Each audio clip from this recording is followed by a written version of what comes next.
அன்பு தமிழ் உறவுகளுக்கு வணக்கம். ஆட்சிகள் மாறினாலும் காட்சிகள் மாறவில்லை என்ற சொல் வழக்குக்கு ஏத்த மாதிரி கடந்த 5 ஆண்டு கால திமுக ஆட்சியில் வட மாநில தொழிலாளர்களால் தமிழர்கள் தாக்கப்படுவது தொடர்கதையா இருந்துச்சு. ஆனா இன்னைக்கு திமுக தோல்வி அடைஞ்சு ஆட்சி அதிகாரத்தை விட்டு போய் ஒரு புதிய அரசாங்கம், ஒரு புதிய கட்சி ஆட்சி அதிகாரத்துக்கு வந்திருக்கு. தாவேகா ஆட்சி அதிகாரத்துக்கு வந்திருக்கிறாங்க. இருந்தாலும் தமிழர்கள் மீதான வட மாநிலத்தவர்களின் தாக்குதல் குறைஞ்சிருக்கா அப்படின்னு பார்த்தா இல்ல. நேற்றைக்கு முன்தினம் திருப்பூர்ல 100க்கும் மேற்பட்ட வட மாநிலத்தவர்கள் ஒன்று கூடி தமிழர்களை கொடூரமான முறையில தாக்கி காயப்படுத்தி இருக்கிறாங்க. பாதிக்கப்பட்டவர்கள் மருத்துவமனையில அனுமதிக்கப்பட்டு இருக்கிறாங்க. இது இந்த தமிழ் இனத்திற்கே விடுக்கப்பட்ட சாபம் போல. தமிழர்கள் தங்களுடைய சொந்த தாய் நிலத்திலேயே அந்நியர்களால் தாக்கப்பட வேண்டும் அப்படின்னு எங்கேயோ எப்பவோ யாராலேயோ இந்த இனத்திற்கு சாபம் வந்திருக்கு போல. அதனால தான் தொடர்ந்து தமிழர்கள் தங்களுடைய சொந்த தாய் நாடான இந்த தமிழ்நாட்டிலேயே வாழ்வாதாரத்திற்காகவும் வேலை வாய்ப்பிற்காகவும் வந்து குடியேறிய பிற மொழியாளர்களால் தொடர்ந்து தாக்கப்படுறாங்க, அடிமையா நடத்தப்படுறாங்க. எந்த ஆட்சி வந்தாலும், எந்த கட்சி ஆட்சி அதிகாரத்துக்கு வந்தாலும் இந்த நிலை மட்டும் மாறவே இல்லை. எனக்கு ஒரு விஷயம் நல்லாவே தெரியும். புதிதாக பொறுப்பேற்று இருக்கின்ற தாவேகாவும் அதனுடைய தலைவர் விஜய் அவர்களும் இப்பதான் ஆட்சினா என்ன, நிர்வாகம்னா என்ன அப்படின்னு கத்துக்க தொடங்கி இருக்கிறாங்க. எந்த ஒரு புதிய கட்சி ஆட்சி அதிகாரத்துக்கு வந்தாலும் முதல் 6 மாதங்கள் என்பது ஹனிமூன் பீரியட், அவங்களோட கிரேஸ் டைம்.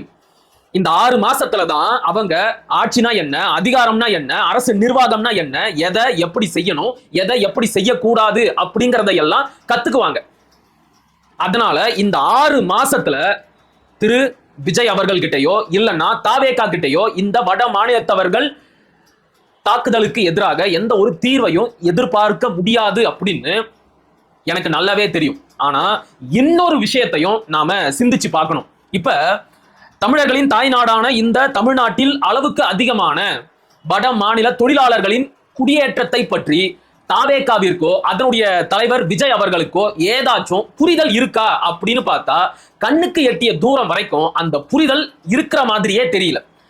தேர்தல் பரப்புரையிலையோ மற்ற ஊடக விவாதங்கள்லையோ விஜயோ இல்லைன்னா அந்த கட்சியை சேர்ந்த நபர்களோ இதை பற்றி பேசி இருக்கிறாங்களா அப்படின்னு தேடி பார்த்தா ஒரு செய்தி கூட, ஒரு காணொளி கூட கிடைக்கவே இல்லை.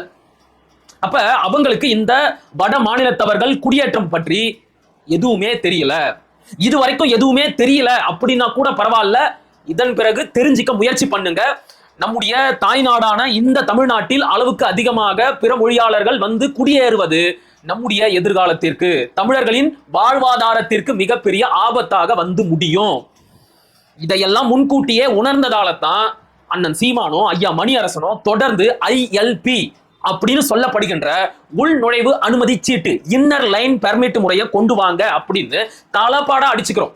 இது ஒன்றும் இந்தியாவுக்கு புதுசு கிடையாது. ஏற்கனவே வடமேற்கு மாநிலங்கள்ல நடைமுறையில இருக்கிற ஒரு திட்டம் தான். குறிப்பா நாகாலாந்தை எடுத்துக்கிட்டீங்க அப்படின்னா நீங்க அந்த மாநிலத்துக்கு போகணும் அப்படின்னா இன்னர் லைன் பெர்மிட் எடுக்கணும். எவ்வளவு நாள் அந்த மாநிலத்துல தங்க போறீங்க அப்படிங்கிறத அந்த மாநில அரசாங்கத்துக்கிட்ட நீங்க தெரிவிக்கணும். நீங்க குறிப்பிட்ட கால அளவு முடிஞ்ச உடனே நீங்க அந்த மாநிலத்தை விட்டு வெளியேறிடணும். இதுதான் இன்னர் லைன் பெர்மிட் முறையோட முக்கியமான அம்சம். இதை தமிழ்நாட்டுக்கும் கொண்டு வாங்க. அளவுக்கு அதிகமான வட மாநில தொழிலாளர்களை தமிழ்நாட்டுக்குள்ள அனுமதிக்காதீங்க. உள்ள வர வட மாநில தொழிலாளர்களோட விவரங்களை சேகரிச்சு வைங்க. அவங்க எங்க இருந்து வராங்க, எந்த மாநிலத்தை சேர்ந்தவங்க, அவங்களுக்கு ஏதாச்சும் குற்ற பின்னணி இருக்கா, இப்படிப்பட்ட விவரங்களை எல்லாம் சேகரிச்சு வைக்கணும். அவங்களுக்கு கொடுக்கப்பட்ட அந்த உள் நுழைவு அனுமதி காலம் என்பது முடிவடைஞ்சிருச்சு அப்படின்னா அவங்க புறப்பட்டு அவங்களுடைய சொந்த மாநிலத்துக்கு போயிட்டு மறுபடியும் அவங்களோட அந்த ILP இன்னர் லைன் பெர்மிட்டை புதுப்பிச்சுக்கிட்டு மறுபடியும் தமிழ்நாட்டுக்கு வரணும். இதுதான் இந்த உள் நுழைவு அனுமதி முறையோட அடிப்படையே. தயவு செஞ்சு புதிதாக ஆட்சி அதிகாரத்திற்கு வந்திருக்கின்ற தாவேகாவும் சரி, முதலமைச்சர் திரு விஜய் அவர்களும் சரி, இதையெல்லாம் புரிஞ்சுக்கிட்டு இதற்கான ஒரு செயல் திட்டத்தை, சட்ட முன்வரைவை அடுத்த 6 மாசத்துக்குள்ள கொண்டு வாங்க.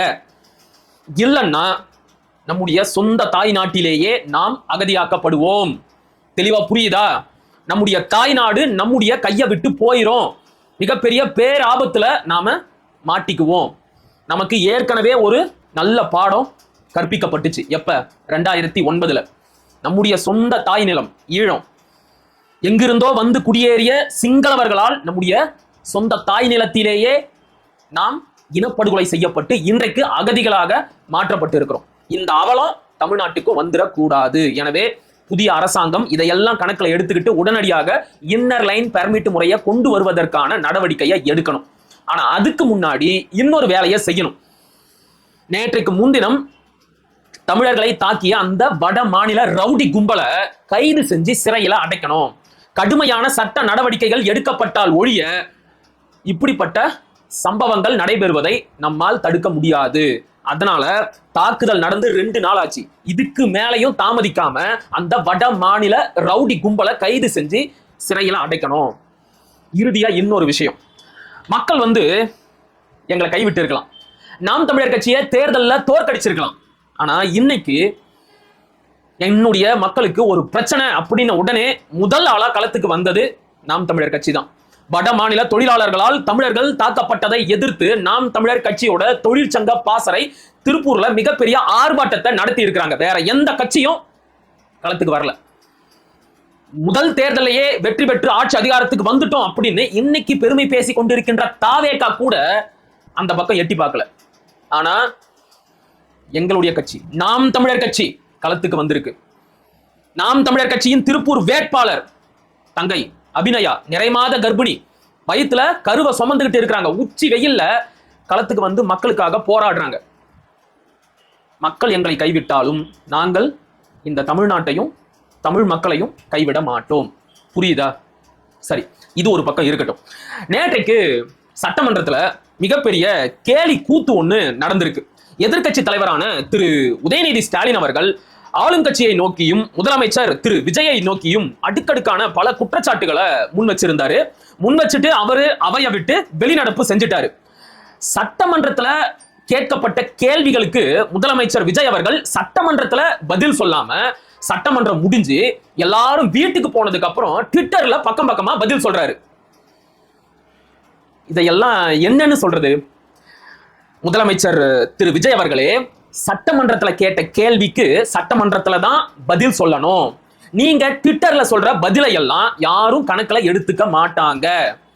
இத சொன்னா தாவேகா நண்பர்கள் என்ன சொல்றாங்க அப்படின்னா, எங்களை நோக்கி அடுக்கடுக்கான குற்றச்சாட்டுகளை எல்லாம் முன் வச்சுட்டு உதயநிதி ஸ்டாலின் அவர்கள் சட்டமன்றத்தை விட்டுட்டு ஓடி போயிட்டாரு, வெளிநடப்பு செஞ்சுட்டாரு, அப்புறம் எப்படி சட்டமன்றத்திலேயே பதில் சொல்ல முடியும்? அதனால தான் நாங்க ட்விட்டர்ல பதில் சொன்னோம் அப்படிங்கிறாங்க.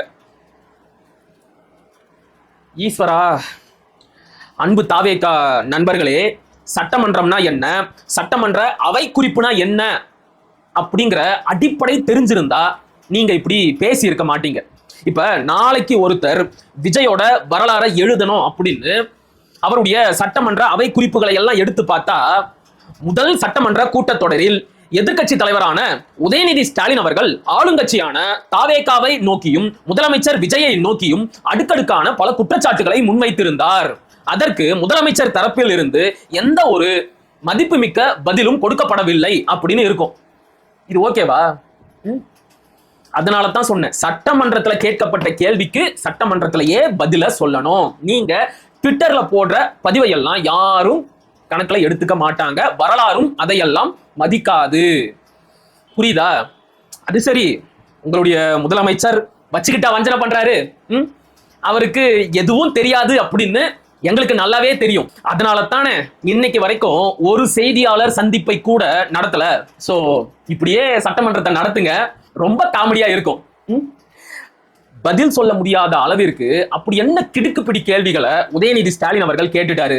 இன்னும் சொல்ல போனா நேற்றைக்கு உதயநிதி ஸ்டாலின் அவர்கள் வாயை விட்டு நல்லா மாட்டிக்கிட்டாரு. உங்களுக்கு மட்டும் பதில் சொல்ல தெம்பும் திராணியும் திறமையும் இருந்திருந்தா சட்டமன்றத்துல வச்சே உதயநிதியை லாக் பண்ணியிருக்க முடியும். உதயநிதி ஸ்டாலின் என்ன சொன்னாரு? முதலமைச்சர் யார் யாரையெல்லாம் பார்க்க போறாரோ அங்க எல்லாம் ஒரு சோஃபா போகுது, புஷ்பா படத்துல வர மாதிரி சோஃபாவை ஒவ்வொரு வீட்டுக்கும் அனுப்பி வச்சுதான் ஆள் பிடிக்கிறாரு. ஒரு சோஃபா மாடல் அரசு தமிழ்நாட்டுக்கு ஆட்சி அதிகாரத்துக்கு வந்திருக்கு அப்படிங்கிறாரு. முதலமைச்சர் யார் யாரையெல்லாம் பார்த்தாரு, அப்படி அவர் பார்க்கும்போது யார் யாருடைய வீட்டுக்கெல்லாம் அலுவலகத்துக்கெல்லாம் சோஃபா போச்சு? எனக்கு தெரிஞ்சு ரெண்டு இடத்துல மட்டும்தான் சோஃபா போச்சு. ஒன்னு CV சண்முகத்தோட அலுவலகத்திற்கு, இன்னொன்னு VCK தலைவர் திருமாவளவனோட அலுவலகத்திற்கு. நீங்க CV சண்முகத்தை கூட விட்டுருங்க, VCK திமுகவோட கூட்டணி கட்சி. அப்ப தன்னுடைய சொந்த கூட்டணி கட்சியான VCKவையே சோஃபா வாங்கிட்டு தான் விஜய்க்கு ஆதரவு கொடுத்தாரு அப்படின்னு உதயநிதி சொல்றாரா? திருமாவளவனையும் VCKவினரையும் அவமானப்படுத்துறாரா அப்படின்னு சட்டமன்றத்திலேயே கேள்வி கேட்டு உதயநிதியை லாக் பண்ணி இருக்க முடியும். ஆனா என்ன பண்றது, உங்களுக்கு பேச தெரியல. அடுத்த ஒரு பாயிண்ட் சொல்றாரு உதயநிதி. தற்போது அமைந்திருக்கின்ற தாவேகா ஆட்சி என்பது வெறும் 34 விழுக்காடு மக்கள் ஓட்டு போட்டு தேர்ந்தெடுத்த ஆட்சி மட்டும்தான். மீதம் இருக்கின்ற 60 விழுக்காடு மக்கள் இந்த ஆட்சியை ஏற்றுக்கொள்ளவில்லை அப்படிங்கிறாரு. அப்ப இதே லாஜிக் தானே கடந்த திமுக ஆட்சிக்கும் பொருந்தும். 2021 திமுக வெற்றி பெற்று ஆட்சி அதிகாரத்துக்கு வந்த போது அவங்களுடைய வாக்கு விழுக்காடும் ஏறக்குறைய இதே 34 விழுக்காடு தான். அப்ப 34 விழுக்காடு மக்கள் மட்டும்தான் திமுக ஆட்சிக்கு வரணும் அப்படின்னு நினைச்சிருக்காங்க. மீதம் இருக்கின்ற 60 விழுக்காடு மக்களும் திமுக வேணாம், திமுக ஆட்சிக்கு வரக்கூடாது அப்படின்னு நினைச்சுதானே ஓட்டு போட்டு இருக்கிறாங்க. இந்த கேள்விய சட்டமன்றத்திலேயே உதயநிதியை நோக்கி கேட்டு இருக்கலாமே. சரி, ஓகே, அவரு நேற்றைக்கு வெளிநடப்பு செஞ்சிட்டாரு, மறுபடியும் சட்டமன்றத்துக்கு வரவே மாட்டாரா?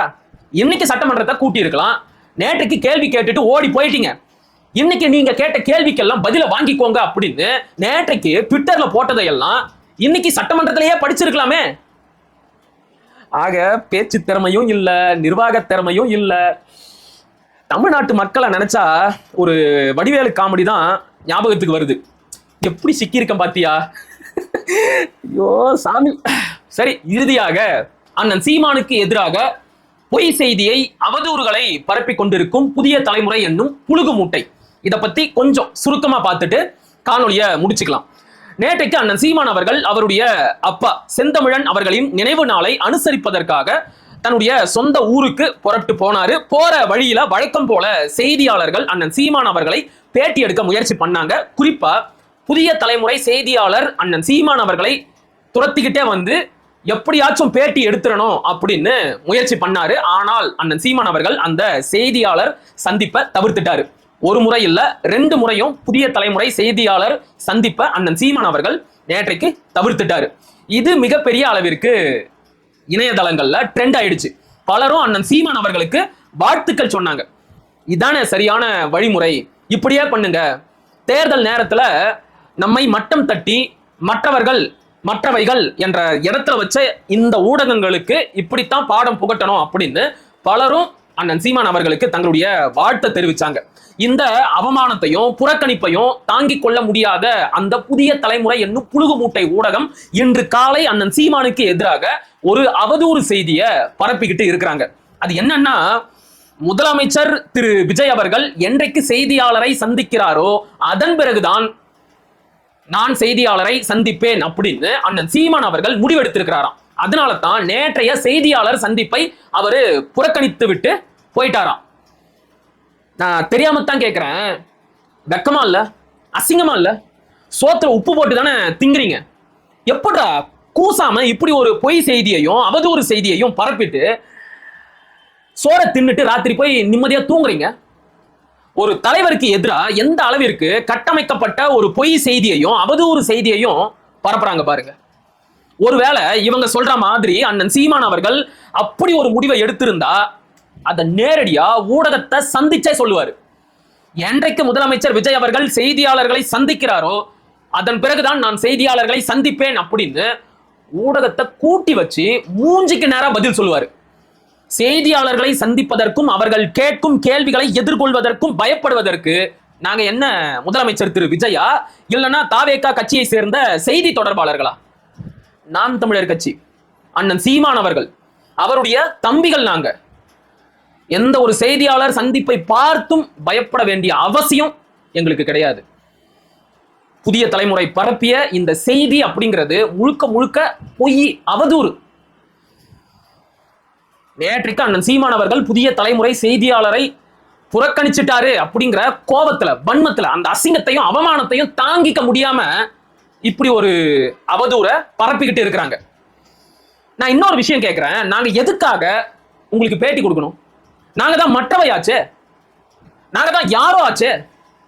தேர்தல் நேரத்துல திமுக, அதிமுக, தாவேகா, மற்றவை கருத்து கணிப்பு அப்படிங்கிற பேர்ல ஒரு கருத்து திணிப்பை வெளியிட்டு நாம் தமிழர் கட்சியை மற்றவை அப்படிங்கிற இடத்துல வச்சு ஜீரோ அப்படின்னு தானே காட்டினீங்க. இப்ப எதுக்காக அந்த மற்றவை அப்படிங்கிற கட்சி கிட்ட வந்து, அந்த கட்சியோட தலைமை ஒருங்கிணைப்பாளர்கிட்ட வந்து பேட்டி எடுக்க அலையறீங்க? உங்களோட செய்தி அறிப்புக்கெல்லாம் நாங்க தீனி போட வேண்டிய அவசியம் கிடையாது. யாருக்கு எப்ப பேட்டி கொடுக்கணும் அப்படிங்கறத இனிமே அண்ணன் சீமான் தான் முடிவெடுப்பாரு. புரியுதா? களத்துல உழைச்சோமே, மக்களுக்காக பாடுபட்டோமே, அதையெல்லாம் என்னைக்காச்சும் மக்கள் கிட்ட கொண்டு போய் சேர்த்து இருப்பீங்களா? காசை வாங்கிட்டு ஒருத்தன் பல்லு வளர்க்கறதையும், பாத்ரூம் போறதையும், குளிக்கிறதையும், சட்டை மாத்துறதையும், அவன் ரோட்ல கார் ஓட்டிக்கிட்டு போறதையும் கூட செய்தியாக்கணும். உங்களுக்கு மதிப்பு மிக்க கருத்தை சொல்லக்கூடிய அண்ணன் சீமானின் பேட்டி எதுக்கு? எதுக்கு? மறுபடியும் சொல்றேன், யாருக்கு எப்ப பேட்டி கொடுக்கணும் அப்படிங்கிறது அண்ணன் சீமானோட முடிவு. உங்களோட செய்தி அறிப்புக்கெல்லாம் நாங்க தீனி போட முடியாது. சரியா மக்களே? இதுதான் இந்த ஊடகங்களோட லட்சணம். இதை நல்லா புரிஞ்சுக்கோங்க. இப்படிப்பட்ட ஊடகங்களை நம்பிதான், அந்த ஊடகங்கள் காட்டிய ஒரு போலி பிம்பத்தை நம்பிதான் நீங்க ஓட்டு போட்டு இருக்கிறீங்க. சரியா? மீண்டும் ஒரு காணொலியில் சந்திப்போம். அதுவரை இணைந்திருங்கள். இது உங்கள் நெற்றிக்கண். நான் உங்கள் அசோக்குமார் மகிழன். படிப்போம், பகிர்வோம், பயன்பெறுவோம், கற்போம், கற்பிப்போம், களமாடுவோம். தமிழ் வெல்க, தமிழர் வாழ்க, தமிழ்நாடு வளர்க, தமிழ் தேசியம் மலர்க, மலர்க, மலர்க. நன்றி, வணக்கம்.